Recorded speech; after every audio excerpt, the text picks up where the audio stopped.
God's view of forgiveness and how to practice it comes into sharper focus as Jesus continues telling a story in Matthew 18. We pick up in this story after a man's been forgiven a debt of millions of dollars. Imagine that. He's just been forgiven. What a relief. Here we go. It says, "But when the man left the king, he went to a fellow servant who owed him a few $1,000s. He grabbed him by the throat and he demanded instant payment.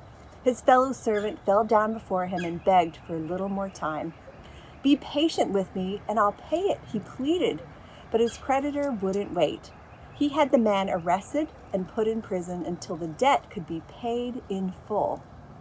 When some of the other servants saw this, they were very upset. They went to the king and they told him everything that had happened. Then the king called in the man that he had forgiven and said, 'You evil servant, I forgave you that tremendous debt because you pleaded with me.' Then the angry king sent the man to prison to be tortured until he paid his entire debt. That's what my heavenly Father will do to you if you refuse to forgive your brothers and sisters from your heart." Whew. Now we can begin to understand true forgiveness. It's proportionate. It's a proportion to how much we sense that we've been forgiven.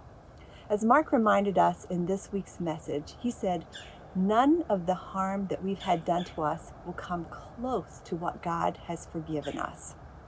We don't comprehend how much we've done against God and what He's done, what He's forgiven of us.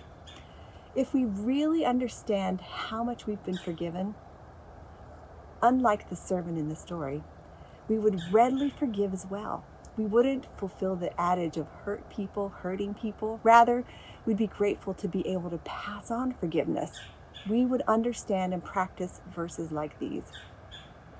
Instead, be kind to each other, tender-hearted, forgiving one another, just as God, through Christ, has forgiven you. That's in Ephesians 4:32.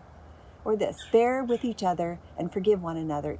If any of you has a grievance against someone, forgive as the Lord forgave you. That's Colossians 3:13.